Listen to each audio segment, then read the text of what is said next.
Hey, what's up guys? Back again with another video. This time I'm going to show you my new plugin called Chunk Collector. And you can find this plugin on the Spigot page if you want to. I'll leave a link for this in the description below. And yeah, I've been working on this plugin for many weeks now. I'm finally at the point where I think I'm pretty much, well, not done with it. I'll still be adding features, but I'm pretty satisfied with its progress. So yeah, I'm going to explain this video, all the features, how it works, just give you a demo of how to use it. And so yeah, we'll start off with installing it, then we'll look at how to work with the config options, and then we'll actually work with how to use the plugin. Okay, so anyway, download it here on Spigot, and you can install this to your server. So just click keep. And by the way, also you need Vault. So in case you don't have Vault, you can open this up and download Vault too, which is basically just a plugin that is going to allow my plugin here to connect with your economy plugin. And you're also going to need an economy plugin like Essentials, which is a common plugin. Most people use Essentials anyway, so make sure you have an economy plugin that is supported by Vault, like all of these here.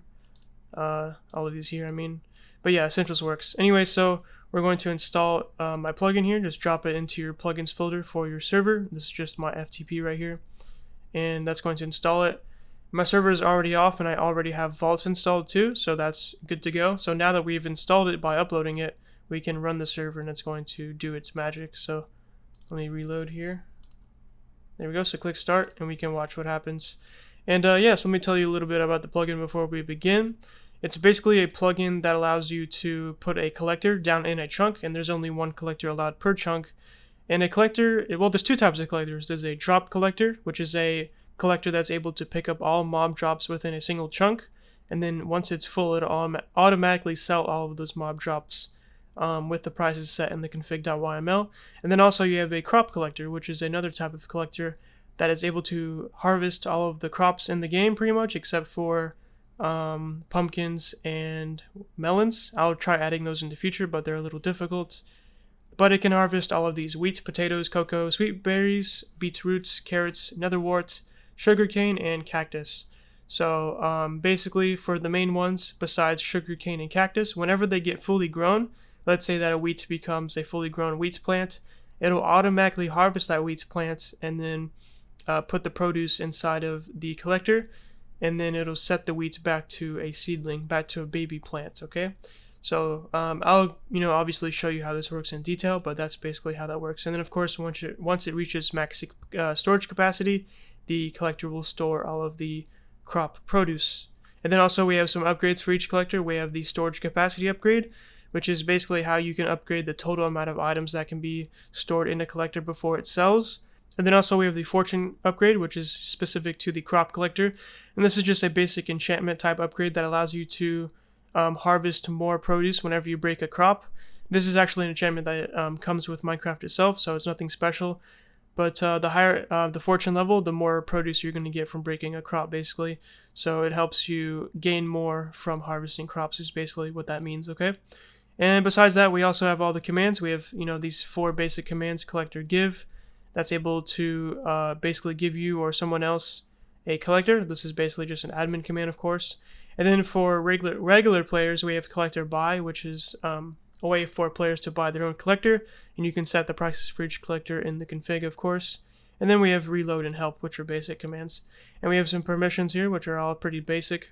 Check those out if you wish. We have, that's pretty simple. And then also we have the config.yml, which is also pretty standard, but it has a lot of different options that we can work with here. So I'll try and explain all of these in a second. Oh, and one more final thing. The plugin utilizes an H2 SQL Database, which is basically a database that is automatically generated in your file system. So since our plugin has automatically started up and everything, our server, the database was automatically generated. So if we reload here, we can see the chunk collector folder has been generated. So if we go into here, we can see the config.yml, but we can also see a data folder. And inside of this data folder, we have the chunk collector database file, which is basically a SQL database as a file. So it's really cool. So you don't really have to worry about all of the SQL database stuff. You don't have to use your own MySQL database or anything like that. You can use the one that's already built into the plugin. So it's automatically managed and everything like that, which is very powerful. Not a lot of people use that, which is surprising. But yeah, that's called an embedded database. So in the future, I'll be allowing you to use your own MySQL databases or other SQL databases if you want to. in case that's something you want to do. But for now, you can use the built-in database. And yeah, so everything started up, so we can join the server now, check it out. Alright, so the first thing I'm going to demonstrate to you is how the drop collector works. It's pretty simple. It's just a collector that allows you to pick up mob drops on the ground. So this is useful for servers where you're doing a lot of mob grinding, like maybe a skyblock or a faction server. And you can place these down and it'll automatically sell all the produce or all the gains from killing mobs. So it's pretty cool. So what we're going to do is build a mob grinder real quick, and then I'll demonstrate how it works. Alright, so we got a bunch of spawners set up here. It's kind of a ghetto grinder I made, so we can see what happens whenever we try collecting the drops from these spawners. Each of these spawners is 100 skeletons, so it should provide enough drops for us to work with here. And by the way, if you want to see how big a chunk is, if you do F3, and then after you press F3 and G combined, and that will show the chunk borders, as you can see here. So this square here is one chunk, so that you can see where the collector should be. Because like I said, there's only one collector per chunk. So what we're going to do now is, now that we have our little grinder so we can test this out, if we want to give ourselves a collector, a mob collector, a drop collector I mean, we can do collector, and we can do give, and then we choose the collector type that we want to get, and then we'll do a drop collector, and then we'll say who we want to give it to, or if we want to just give it to ourselves, we can just leave it like that. And now it says drop collector obtained, and we can place it anywhere inside of this chunk here, and it'll collect all of the mob drops in each chunk. So let me place this down right here. There we go. And if you open this up, you can right click and open it up and see all of the information. So you can see the storage for our collector. You have a sell all button if there's anything you want to sell inside of here. You can also, left or right, if there's multiple pages, you can close it. You can also see how much items the collector has sold. You can also see how much it's earned, which is pretty interesting. You can also see our upgrade options here. So like I said, we have the storage upgrade option and we have the fortune upgrade option, but for the drop collector you only have the storage upgrade option currently. I'll be adding more upgrade options later, don't worry about that. But yeah, for now we can increase our storage capacity if we want to, just by clicking on this, and it says you cannot afford this upgrade. So what we need to do is give ourselves some money. So eco set Cody Simpson, just give ourselves a ton of money, and now we can afford this upgrade here, and you can see it already has increased. So if we go back here, it says the amount stored is 0 out of 2,500. Okay. Anyway, so let's test this out now. Basically, if we set it to nighttime, it should be able to start dropping stuff. So, and well, we already got some on the floor, don't we? So basically, every single minute, it's going to collect all of the mob drops in the chunk and then put them into the collector. So we'll wait for it to pass by. So I just realized why my plugin is not picking up the drops here. That is because we are in hub world 123. That's the name of my world. And what we have to do is go into the config for this plugin, chunk collector, and set the worlds that we want to be using this plugin inside of. Okay, so currently the defaults is world and sky world, in case maybe you have the sky block server or something like that. But if we want to support hub world 123, we have to add it here. So let's go ahead and do that. So dash hub world 123, and now it should basically be able to collect all of the drops within this world here. Okay, so now we just need to do collector reload, and it's going to reload the config stuff that we just added. So now every minute it should be able to pick up all of the items here. So we'll just give it a second. Alright, so as you can see, it just picked up all of the items. So if we open up the collector here, we can see that we have 905 out of 2,500 items. So if we open this up here, we can see that we have all the items that we just picked up off of the ground. And like I said before, once the items reaches max capacity for this collector, it's going to automatically sell all of the items. So let's see what happens when it does that. We'll let some more items drop, and it'll automatically pick them up, and then once it's full, it'll sell them, and we'll be rich. Alright, so I think it's about to fill up, because this is a lot of items here, and we have 2,000 already. So let's see what happens when they automatically sell. Alright, as you can see, they have sold. And it says all items in your drop collector have been sold. It says total earned 115.31 and total sold 25.61. And we can also hover for a full receipt of everything that was sold. So sold 1,274 bone for $50.96, and we also sold 1,287 arrows for $64.35. So that's pretty awesome, pretty detailed. And yeah, that's the basics of how a drop collector works. It's just going to keep doing that pretty much until infinity and beyond. And by the way, I wanted to show you this too, the sell all button. If you click this, it'll automatically sell all of the items in the collector. So it says total earned 59.51 and you sold 1,328 items. So that's how you do that. Pretty cool. Anyway, so that's the basics of the drop collector. It's pretty simple. All it's going to be useful for is basic mob grinders and stuff like that. So hopefully you find this useful for your server. Now let's go ahead and show you the crop collector, which is also pretty cool. What we're going to do here is build a farm real quick, and then we'll be right back to demonstrate it to you. Alright, so we got a basic farm going here. We got a bunch of sweet berry bushes, which are also compatible with this crop collector plugin. We also got, looks like we have a lot of stuff here. So we got some wheat, we got some beetroot seeds, got some carrots over here, and we can also do cocoa beans if you want to. So I put a jungle tree there.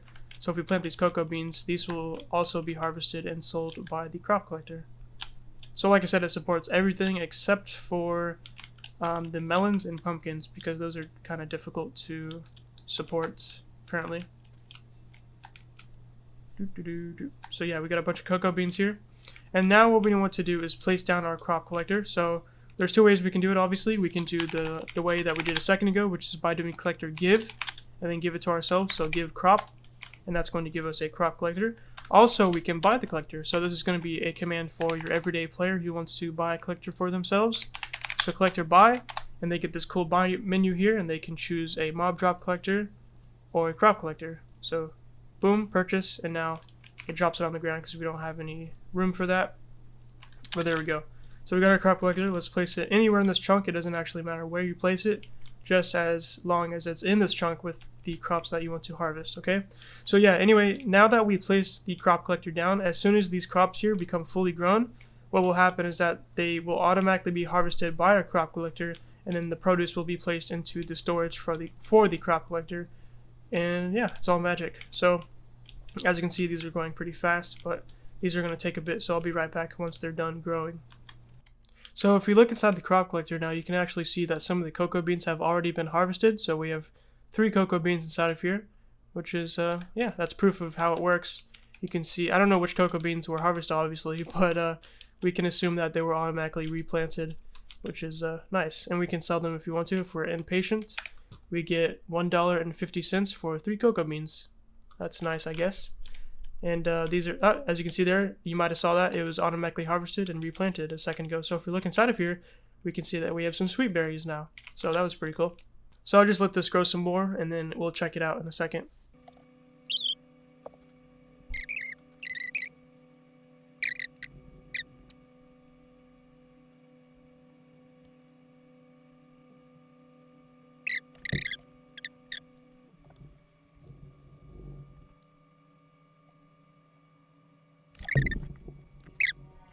Okay, I think that's enough waiting. This is going to take years if we just keep waiting.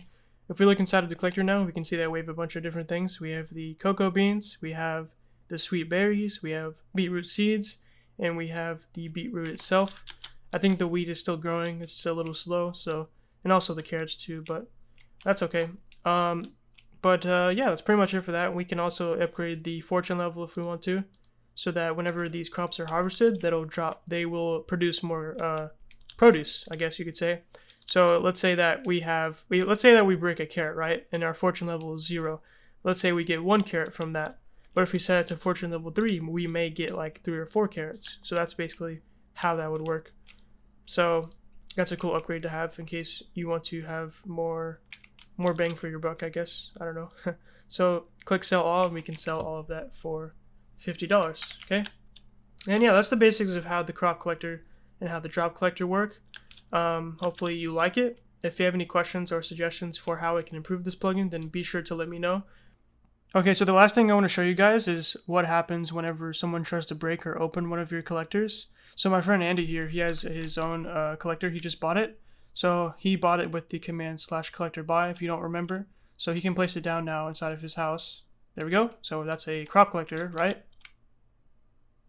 Okay, cool. And so as you can see, I can open his collector, but that's only because I'm opt, right?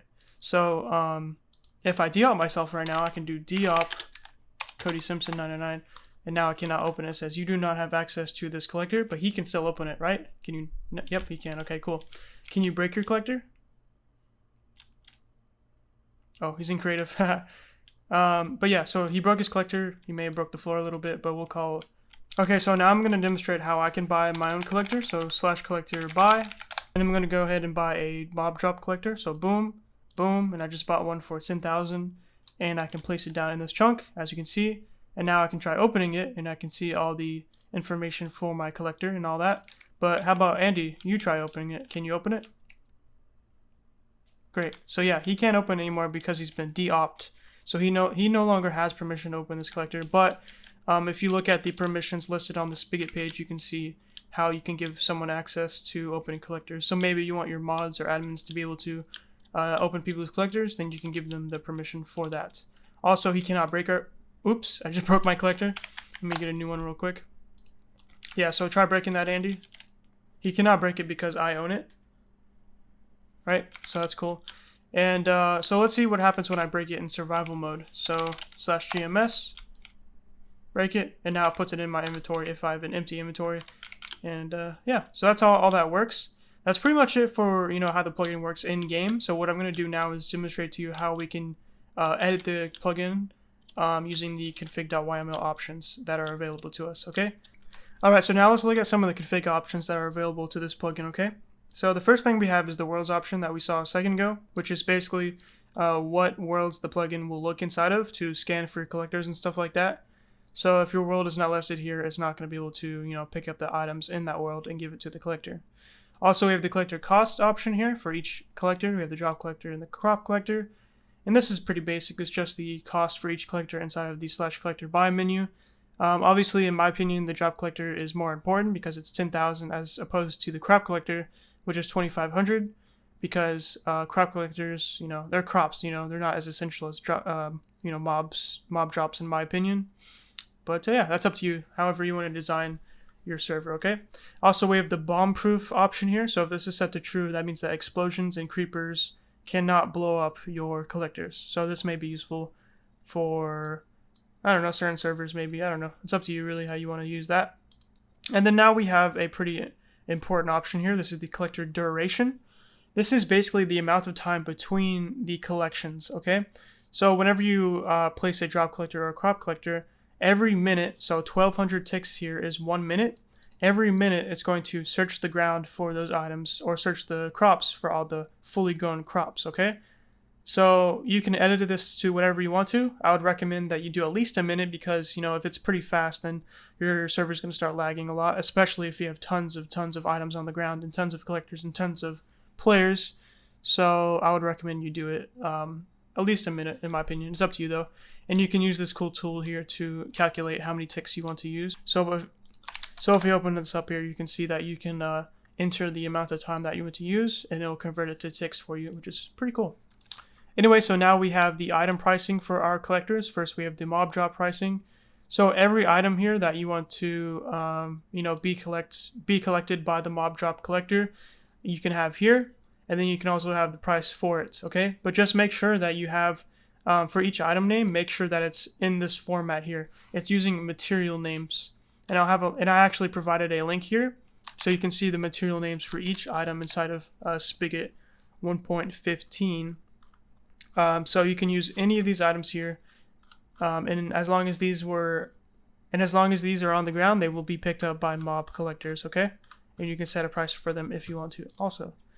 So that's how you do that. Also, we have the crop pricing. So these are all the pricing options for whatever produce is produced by all the crops. I'm pretty sure I have all of them here, even the new ones that I recently added, cactus and sugarcane.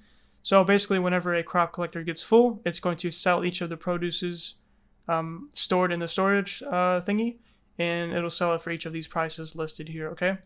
So yeah, just edit that how you wish.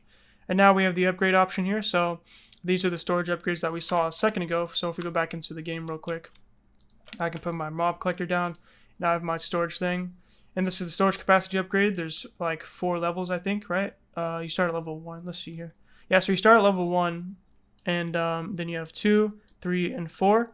And you can set the amount of items, so the max amount of items for each level. And you can also set the price for each level.